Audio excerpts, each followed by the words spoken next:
కేంద్ర బడ్జెట్లో ఏపీకి అన్యాయం జరిగిందని సిపిఐ గళమెత్తింది.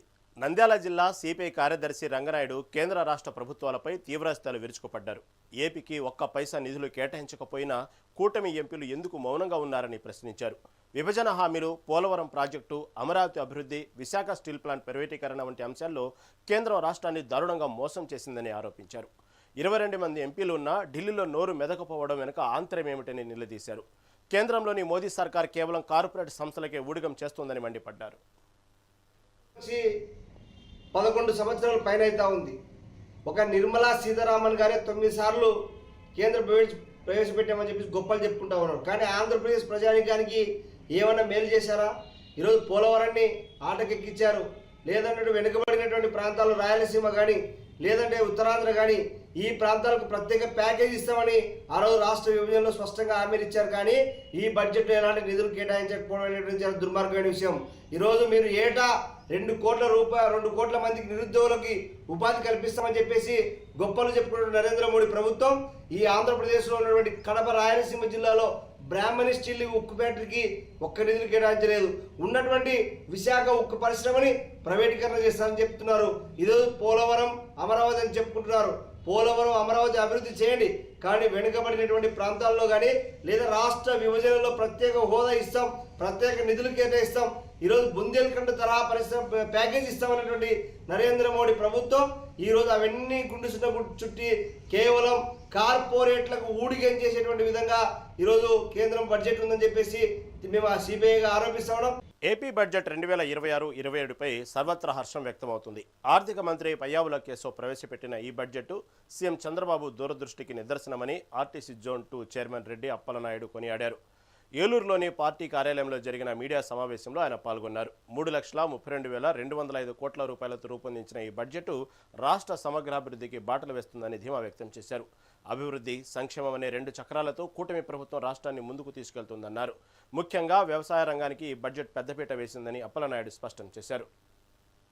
పెట్టుబడులు సమీకరించి రాష్ట్రంలో నూతనంగా పరిశ్రమలు ఏర్పాటు చేసే దిశగా అడుగులు వేయనివ్వండి, ఇరిగేషన్స్ కానీ, వైద్యాన్ని కానీ, విద్యారంగాన్ని కానీ, గృహ నిర్మాణాలు కానీ, ఇటు అమరావతి అటు పోలవరాన్ని కానీ అన్నింటినీ దృష్టిలో పెట్టుకొని ఈరోజున 3,32,205 కోట్లతో కూటమి ప్రభుత్వం బడ్జెట్ ప్రవేశపెట్టడం జరిగింది. దాంట్లో గ్రామీణ ప్రాంతాలని ఒక దీనిగా తీసుకొని మరి 22,700 కోట్ల చిల్లరగా మరి పంచాయతీరాజ్ శాఖకి కేటాయించడం కానీ, మరి అదేవిధంగా మరి మున్సిపాలిటీలో కూడా మున్సిపల్ అడ్మినిస్ట్రేషన్ కూడా దాదాపు 15,000 కోట్లు దానికి కేటాయించడం కానివ్వండి, మరి మేజరు ఇరిగేషన్స్ సంబంధించి దాదాపు ఒక 9,000 కోట్ల పైన దానికి కేటాయించడం కానివ్వండి, మరి ఎన్టీఆర్ భరోసా ఏదైతే సామాజిక భద్రతా పెన్షన్ కార్యక్రమాన్ని చేపట్టిందో ప్రభుత్వం 4,000, 6,000, 10,000, 15,000 దేశంలో ఎక్కడా కూడా లేనటువంటి విధానాన్ని ఈ రోజున కూటమి ప్రభుత్వం నారా చంద్రబాబు నాయుడు గారు, పవన్ కళ్యాణ్ గారి యొక్క సారథ్యంలో మరి రాష్ట్రంలో అమలు అవుతూ ఉంది. ఇతర దేశాల నుంచి పెట్టుబడులు సమీకరించి రాష్ట్రంలో నూతనంగా పరిశ్రమలు ఏర్పాటు చేసే దిశగా అడుగులు వేయనివ్వండి, మరి ఇరిగేషన్స్ కానీ, వైద్యాన్ని కానీ, విద్యారంగాన్ని కానీ, గృహ నిర్మాణాలు కానీ, ఇటు అమరావతి అటు పోలవరాన్ని కానీ అన్నింటినీ దృష్టిలో పెట్టుకొని ఈరోజున 3,32,205 కోట్లతో కూటమి ప్రభుత్వం బడ్జెట్ ప్రవేశపెట్టడం జరిగింది. దాంట్లో గ్రామీణ ప్రాంతాలని ఒక దీనిగా తీసుకొని మరి 22,700 కోట్ల చిల్లరగా మరి పంచాయతీరాజ్ శాఖకి కేటాయించడం కానీ, మరి అదేవిధంగా మరి మున్సిపాలిటీలో కూడా మున్సిపల్ అడ్మినిస్ట్రేషన్ కూడా దాదాపు 15,000 కోట్లు దానికి కేటాయించడం కానివ్వండి, మరి మేజరు ఇరిగేషన్స్ సంబంధించి దాదాపు ఒక 9,000 కోట్ల పైన దానికి కేటాయించడం కానివ్వండి, మరి ఎన్టీఆర్ భరోసా ఏదైతే సామాజిక భద్రతా పెన్షన్ కార్యక్రమాన్ని చేపట్టిందో ప్రభుత్వం 4,000, 6,000, 10,000, 15,000 దేశంలో ఎక్కడా కూడా లేనటువంటి విధానాన్ని ఈ రోజున కూటమి ప్రభుత్వం నారా చంద్రబాబు నాయుడు గారు, పవన్ కళ్యాణ్ గారి యొక్క సారథ్యంలో మరి ఈ రాష్ట్రంలో అమలు అవుతూ ఉంది. ఇతర దేశాల నుంచి పెట్టుబడులు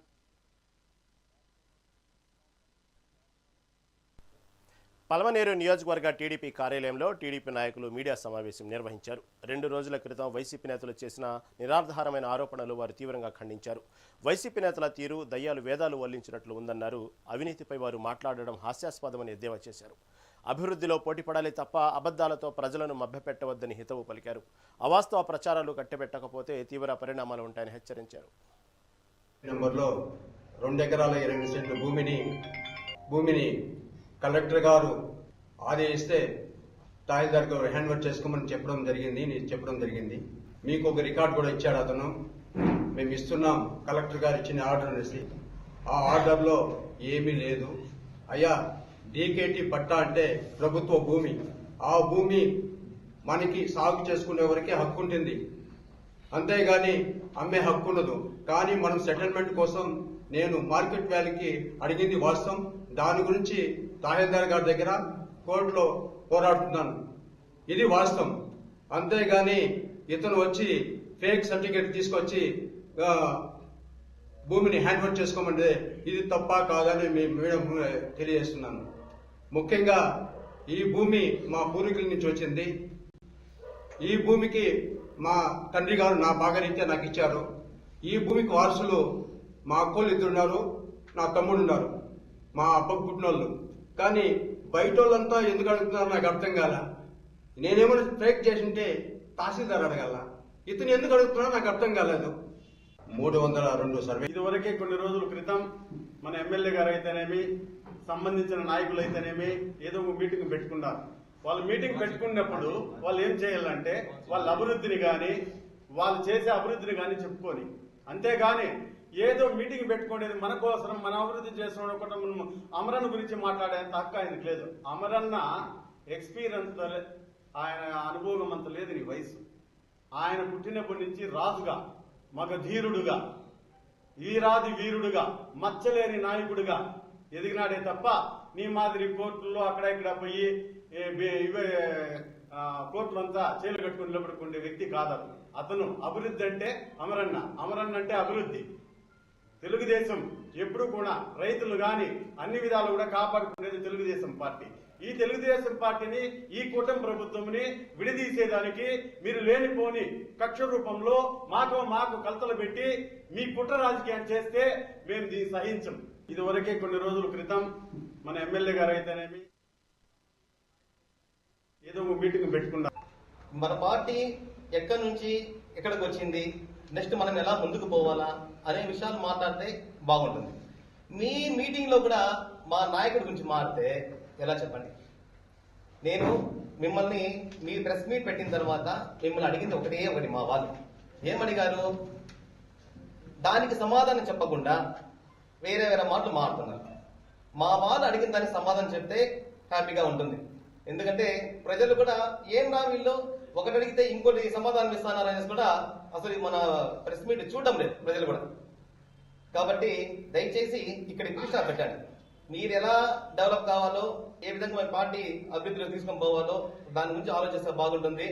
అనవసరంగా మా నాయకుల మీద ఒకరి మీద ఒకరు చాటించుకోవడము, అసలు మా పదవులు కూడా మీరే నిర్ణయించేలాగుంది. నాకు అర్థం కాదు. మా పదవులు మా ఎమ్మెల్యే గారు ఎవరికి ఇవ్వాలో వాళ్ళకి తెలుసు. రిజర్వేషన్ బట్టి పదవులు వస్తూ ఉంటాయి. కష్టపడిన వాళ్ళకి ఖచ్చితంగా పార్టీలో గుర్తింపు అయితే ఉంటుంది.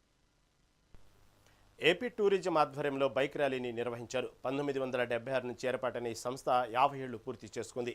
ఈ నేపథ్యంలో ఘనంగా వేడుకలను జరుపుతున్నారు. ఇందులో భాగంగా లోగో ఆవిష్కరణ, సాంస్కృతిక కార్యక్రమాలను నిర్వహిస్తున్నారు. ఇక ఏపీలో పర్యాటక అభివృద్ధికి ప్రభుత్వం పెద్దపీట వేస్తోంది. నేను శ్రీనివాస్, ఏపీ టూరిజం బెరం పార్క్ మేనేజర్ని. ఈరోజు ఏపీ టూరిజం 50 ఇయర్స్ సెలబ్రేషన్స్లో భాగంగా మా ఏపీ టూరిజం స్టాఫ్ అందరూ కూడా అన్ని డివిజన్, అన్ని యూనిట్స్లో వాళ్ళు కొంతమంది ఇక్కడ బైక్ ర్యాలీగా ఈరోజు రావడం జరిగింది.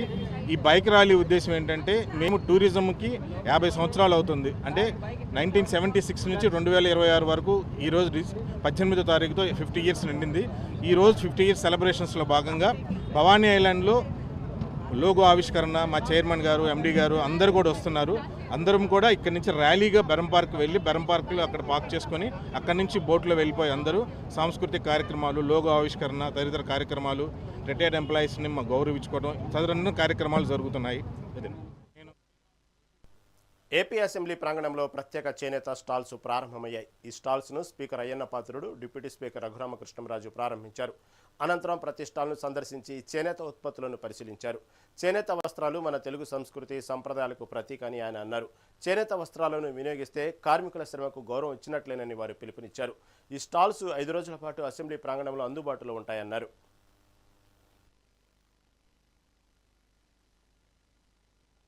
దేశం మొత్తం మీద 120 ఎంత ఉంది కానీ మన ఒక్క రాష్ట్రంలో 32-33 చేనేత సంఘాలు ఉన్నాయి.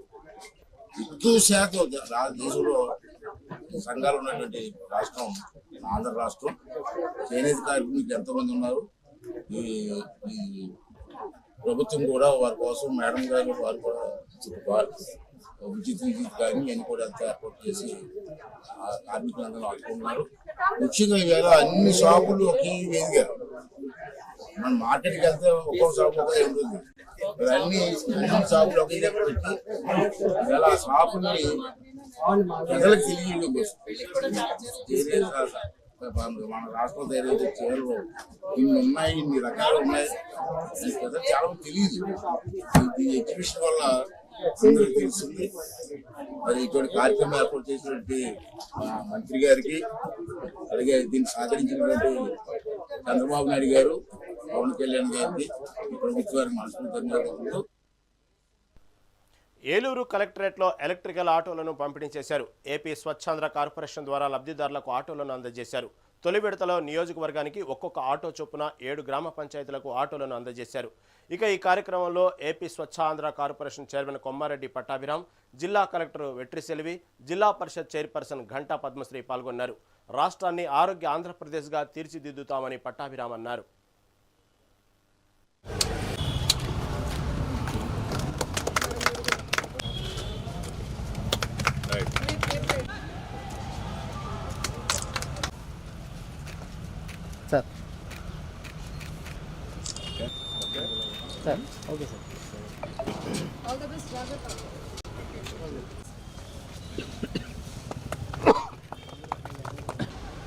రాష్ట్ర వ్యాప్తంగా గౌరవ ముఖ్యమంత్రి వర్యులు నారా చంద్రబాబు నాయుడు గారి సారథ్యంలో జరుగుతున్నటువంటి స్వర్ణాంధ్ర స్వచ్ఛాంధ్ర ఉద్యమాన్ని మరింత విస్తృతంగా ప్రజల్లోకి తీసుకెళ్లడానికి, అదేవిధంగా చెత్త సేకరణకు కానివ్వండి, చెత్త ప్రాసెసింగ్ కానివ్వండి, కావాల్సినటువంటి మౌలిక సదుపాయాలని ఏర్పాటు చేయడానికి అహర్నిశలు స్వచ్ఛాంధ్ర కార్పొరేషన్ పనిచేస్తుంది.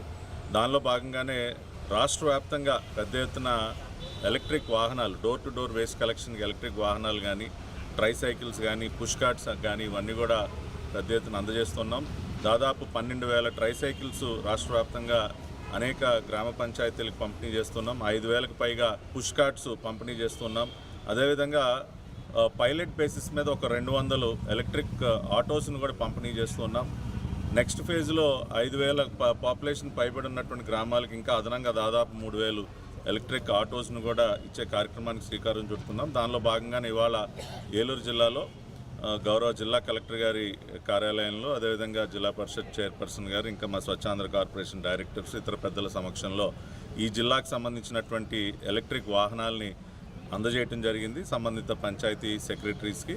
ఇది ఫస్ట్ ఫేజ్లో ఇవి ఇచ్చి ఇంకా పెద్ద ఎత్తున నెక్స్ట్ ఫేజ్లో ఇస్తాం. ఇవే కాకుండా ఈ జిల్లాలో దాదాపు 8 ప్లాస్టిక్ వేస్ట్ మేనేజ్మెంట్ యూనిట్స్ కూడా, అంటే గ్రామాల్లో ఉన్నటువంటి డ్రై వేస్ట్ని ప్రాసెస్ చేయడానికి అవసరమైన ప్లాస్టిక్ వేస్ట్ ప్రాసెసింగ్ యూనిట్స్ను కూడా మేము ఏర్పాటు చేయబోతున్నాం. ఒక్కొక్కటి దాదాపు 17-18 లక్షలు ఒక్కొక్క యూనిట్లో కూడా విలువైనటువంటి యంత్రాలను కూడా దానిలో సమకూర్చి అవి కూడా అందించబోతున్నాం. రాష్ట్ర వ్యాప్తంగా నెల్లూరు జిల్లా డిఎల్ఎన్ఆర్ స్కూల్లో సరస్వతి పూజ కార్యక్రమం జరిగింది. ఇందులో భాగంగా విద్యార్థులకు విద్యా సామగ్రిని పంపిణీ చేశారు. విద్యార్థులు చదువులో ఉన్నత స్థితికి చేరాలని బుచ్చి సామాజిక ఆరోగ్య కేంద్ర అభివృద్ధి కమిటీ చైర్మన్ కోదండరామిరెడ్డి అన్నారు. సిఐ శ్రీనివాసులరెడ్డితో కలిసి విద్యా సామగ్రి పంపిణీ చేశారు. డిఎల్ఎన్ఆర్ పాఠశాల అంటే ఒక చరిత్ర అని కోదండరామిరెడ్డి తెలిపారు. ఈ పాఠశాలలో ఎంతో మంది ప్రముఖులను విద్యను అభ్యసించినట్లు చెప్పారు.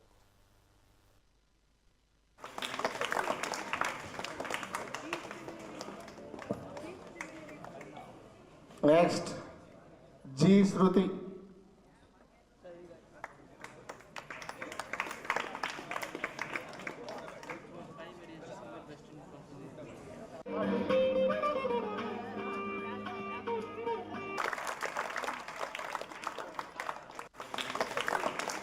సరస్వతి పూజ జరుపుకుంటున్నాం. ఇది ప్రతి సంవత్సరం ఆనవాయితీగా పాటిస్తాం. సో ఈ ఆనవాయితీలో 10వ తరగతి వారికి సరస్వతి పూజ జరిపించడం, అలాగే 9వ తరగతి వారు 10వ తరగతి వారికి ఫేర్వెల్ ఇవ్వడము అనేవి జరుగుతాయి. సో ఈ సందర్భంగా మేము దేవుడిని ఏం కోరుకుంటున్నామంటే అందరూ విద్యార్థులు బాగుండాలి, మంచి ఉన్నత శిఖరాలు అధిరోహించి మంచి ఉన్నత స్థానాలు పొందాలని కోరుకుంటున్నాం. అదేవిధంగా 10వ తరగతి విద్యార్థులందరూ మంచి మార్కులతో పాస్ అయ్యి స్కూల్కి మంచి పేరు తీసుకురావాలని ఆశిస్తున్నాం. అయితే ఈ 10వ తరగతి విద్యార్థుల కోసము మన దొడ్ల కోదండరామరెడ్డి గారు, తెలుసా ఎవరో సార్ మీకు? ఈ స్కూల్ ఫౌండర్ ఎవరో? దొడ్ల నర్సారెడ్డి వారే గ్రాండ్ సన్. ఈయన మీకోసము 10th క్లాస్కి ఎగ్జామ్కి అప్పిర్ అయ్యే వాళ్ళ కోసంగా ఒక పెన్ను, ప్యాడు, స్కేలు, అరైజరు ఇవన్నీ ఒక కిట్గా ఇచ్చి మిమ్మల్ని ఆశీర్వదించడానికి వచ్చారు. అలాగే మిమ్మల్ని ఆశీర్వదించడానికి ఇంకా పెద్దలు వచ్చారు, వాళ్ళు కూడా మిమ్మల్ని ఉద్దేశించి మాట్లాడతారు. సరస్వతి పూజ జరుపుకుంటున్నాం. ఇది ప్రతి సంవత్సరం. నెల్లూరు జిల్లా బుచ్చిరెడ్డిపాలెంలో శ్రీ కళ్యాణ వెంకటేశ్వర స్వామి 10వ వార్షికోత్సవ వేడుకలు ఘనంగా జరుగుతున్నాయి. బ్రహ్మోత్సవాల్లో భాగంగా వెంకటేశ్వర స్వామి కళ్యాణాన్ని వైభవంగా నిర్వహించారు. ఆలయ అర్చకులు స్వామి అమ్మవార్లను ప్రత్యేకంగా అలంకరించారు. ఈ వేడుకల్లో భక్తులు అధిక సంఖ్యలో పాల్గొని ప్రత్యేక పూజలు నిర్వహించారు. అనంతరం స్వామివారి తీర్థ ప్రసాదాలను స్వీకరించారు. భక్తులకు ఇబ్బందులు కలగకుండా ఆలయ కమిటీ సభ్యులు ప్రత్యేక ఏర్పాట్లు చేశారు.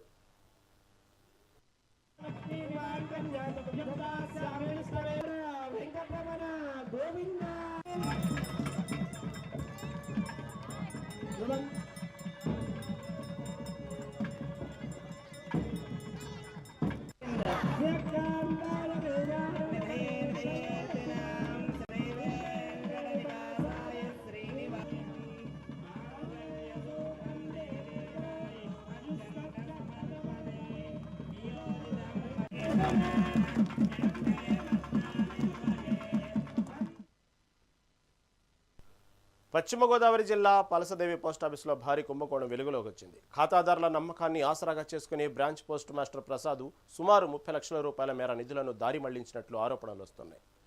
సుకన్య సమృద్ధి, ఫిక్స్డ్ డిపాజిట్ల పేరుతో ప్రజల నుంచి వసూలు చేసిన నగదును రికార్డులో నమోదు చేయకుండా నిందితుడు కాజేశాడు.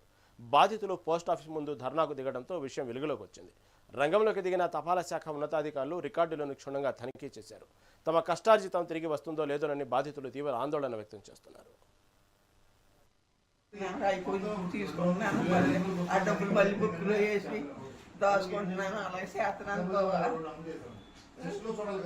మొత్తం తీసేశారు. పోస్ట్ ఆఫీస్ లో డబ్బులు కట్టిన డబ్బులు మాకు కావాలి. పోస్ట్ ఆఫీస్ లో డబ్బులు కట్టిన డబ్బులు మాకు కావాలి. పోస్ట్ ఆఫీస్ లో కట్టిన డబ్బులు మాకు కావాలి. న్యాయం కావాలి. న్యాయం కావాలి. న్యాయం కావాలి. న్యాయం కావాలి.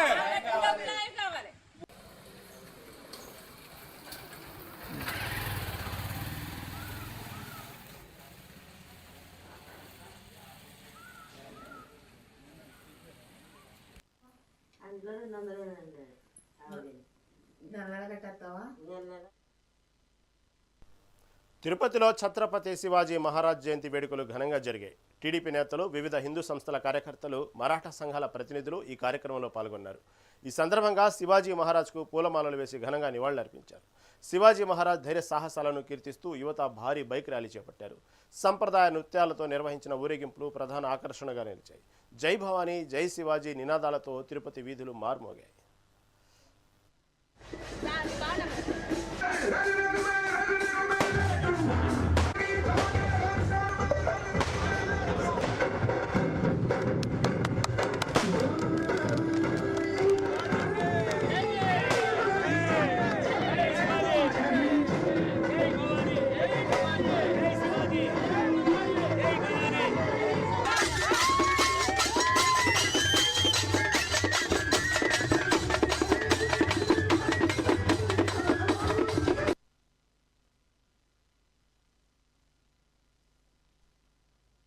ఈరోజు ఛత్రపతి శివాజీ గారి 396వ జయంతిని పురస్కరించుకొని ఎవరైతే తిరుపతిలో ఛత్రపతి శివాజీ వారసులమంటూ మహారాష్ట్ర నుంచి ఇక్కడ వచ్చి స్థిరపడ్డారో వాళ్ళందరూ కూడా ప్రతి సంవత్సరం ఆయన జయంతి రోజున శోభాయాత్రను అంగరంగ వైభవంగా జరుపుకోవడం ఆనవాయితీగా వస్తూ ఉంది.